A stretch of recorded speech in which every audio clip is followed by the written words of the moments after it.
جی جی جی بہرحال میں حاضر ہوا ہوں. بہرحال آپ حضرات کا حکم ہے، لہذا محفل کے اختتام بہرحال جیسے شروع ہوتی ہے تو تقریر ہو جاتی ہے اور پھر آخر میں پھر تقریر ہو جائے.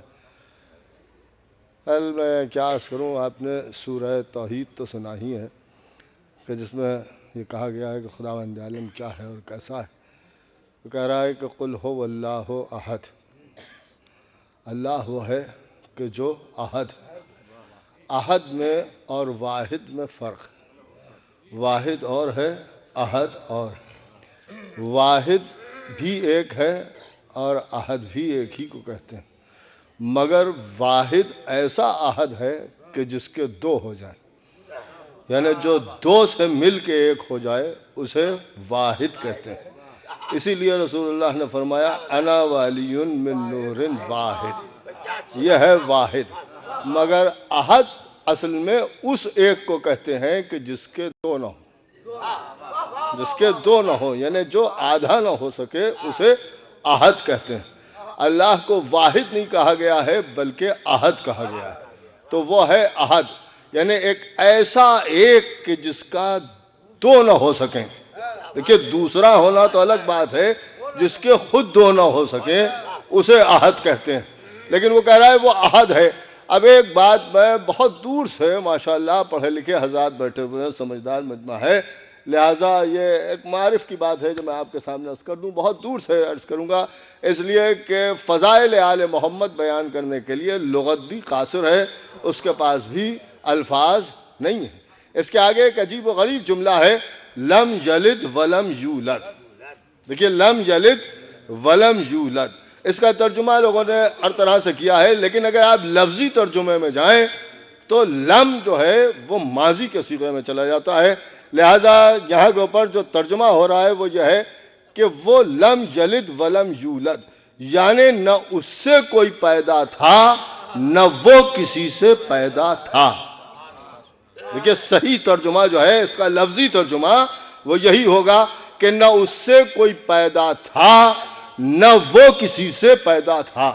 دیکھیے نہ اس سے کوئی پیدا تھا نہ وہ کسی سے پیدا تھا. قرآن فصاحت و بلاغت کا معجزہ ہے. عجیب و غریب جملہ ارشاد فرما رہا ہے خداوند عالم کہ وہ ایک ایسا احد ہے کہ نہ اس سے کوئی پیدا تھا نہ وہ کسی سے پیدا تھا. نہیں توجہ فرمائی آپ نے، ماضی کی بات کر رہا ہے، یعنی پہلے وہ ایسا تھا کہ جب نہ وہ کسی سے پیدا تھا نہ اس سے کوئی پیدا تھا. دیکھیں نہ وہ کسی سے پیدا تھا نہ اس سے کوئی پیدا تھا. یہ لفظ تھا بتا رہا ہے کہ پہلے تھا اب نہیں ہے. دیکھیے پہلے تھا اب نہیں ہے، اس کا مطلب یہ ہے کہ جسے آپ سمجھ رہے ہیں یہ اس کی شان نہیں بیان ہو رہی ہے بلکہ کسی ایسے کی شان بیان ہو رہی ہے کہ جس پر ایک ایسا زمانہ بھی گزرا ہے کہ جب وہ نہ کسی سے پیدا تھا نہ اس سے کوئی پیدا تھا. شاید اسی لیے نبی نے فرمایا تھا یا علی تم نے سب کی چھپ کے مدد کی ہے، میری ظاہر ہو کے مدد کی ہے. یہ چھپ کے مدد کرنے والا ایسا زمانے میں تھا کہ نہ اس سے کوئی پیدا تھا نہ وہ کسی سے پیدا تھا. لیکن نہ اس سے کوئی پیدا تھا نہ وہ کسی سے پیدا تھا. اب اس کے بعد جو اللہ کی بات آ رہی ہے وہ عجیب و غریب آ رہی ہے. وہ کہہ رہا ہے لم یلد ولم یولد ولم یکن لہ کفوا احد. حالانکہ وہ اللہ ایسا ہے کہ جو اپنا کفو نہیں رکھتا.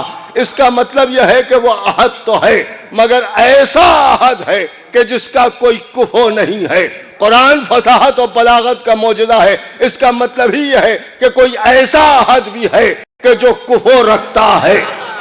دیکھیے جو کفو رکھتا ہے، اگر کوئی کفو رکھنے والا احد نہ ہوتا تو پھر قرآن میں یہ نہ کہا جاتا کہ وہ ایسا احد ہے کہ جس کا کوئی کفو نہیں ہے. اس کا مطلب یہ ہے کہ وہ ایسا احد کہ جس کا کوئی کفو نہیں، اور ایک ایسا احد بھی ہے کہ جس کا کوئی کفو ہے. اب لفظ کفو پر آپ کو کوئی حدیث یاد آ رہی ہے کہ رسول اللہ نے فرمایا کہ اگر تم نہ ہوتے تو فاطمہ کا کفو نہ ہوتا. اور احد کا کفو بھی احد ہوتا ہے، واحد نہیں ہوتا. دیکھیے واحد نہیں ہوتا. اس کا مطلب یہ ہے کہ فاطمہ بھی احد ہے، علی بھی احد ہے اور اللہ بھی احد ہے. یعنی احدیت کا ایک سلسلہ ہے کہ جس میں پیدا کرنے والا بھی احد ہے اور پیدا ہونے والا بھی احد ہے. اللہ بھی احد، علی بھی احد اور فاطمہ بھی احد. لیکن اگر آپ دیکھیں صفات کو سمجھیں اور غور کریں تو لوگ کہتے ہیں صاحب احد کیسے، یہاں تو لوگ کچھ اور مان رہے ہیں. لیکن ایک بات میں آپ کے سامنے عرض کر دوں، خدا کے مقابلے میں خدا بنائے گئے مگر وہ احد رہا. دیکھیے خدا کے مقابلے میں خدا بنائے گئے مگر وہ احد رہا. علی کے مقابلے میں خلفاء بنائے گئے مگر علی احد رہے. فاطمہ کے مقابلے میں بیٹیاں بنائی گئیں لیکن وہ احد رہیں. دیکھیے وہ احد رہیں. لیکن یہ بھی ایک عجیب و غریب مسئلہ ہے کہ اللہ کے مقابلے میں 3 ایسے آئے جنہوں نے خدائی کا دعویٰ کیا. علی کے مقابلے میں 3 ایسے آئے جنہوں نے خلافت کا مقابلہ کیا. فاطمہ کے مقابلے میں بھی بنائی گئی تو 3 بیٹیاں بنائی گئی. لیکن وہاں 3 آئے تو اللہ اللہ رہا، یہاں 3 آئے تو علی علی رہے. 3 آئی تب بھی فاطمہ فاطمہ رہی. ایک آواز بلند صلوات پڑھتے محمد. ایک اور باوال بلند صلوات پڑھے محمد. اب ظاہر سی بات ہے جب آپ نے کہا بات مکمل ہو گئی تو مکمل ہو گئی.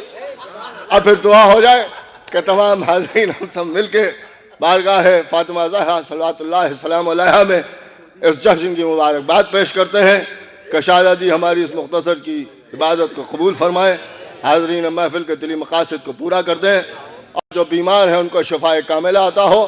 اور خاص طور سے ہمارے رضا بھائی جو اس محفل میں شرکت کرنے کے لیے آئے تھے اور شاعری حیثیت سے آئے تھے اور بہرحال ان کی طبیعت یہاں اچانک خراب ہو گئی اور ان کو اسپتال لے جایا گیا ہے. آپ حضرات خاص طور سے ان کے لیے دعا کریں کہ خداوند عالم بیمار کربلا کے صدقے میں اور شہدادی کونین کے صدقے میں انہیں جلد از جلد صحتیاب کریں اور وہ صحتیاب ہو کے جیسے اس محفل میں آئے تھے ویسے ہی صحتیاب ہو کے اپنے گھر جائیں. ایک باواز بلند نعرہ صلوات.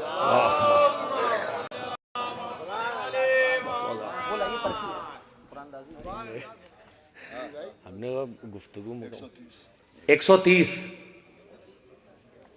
130 محسن بھائی ماشاءاللہ واہ اللہم صلی اللہ. یہ لیجئے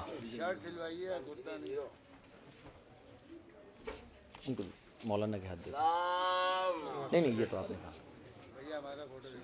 بہت اچھا نمبر نکلا. 13 نمبر 13 نمبر. نہیں اگر کوئی ہو تو شرمائے نا، نمبر خراب ہے کیا ہوا. 13 نمبر.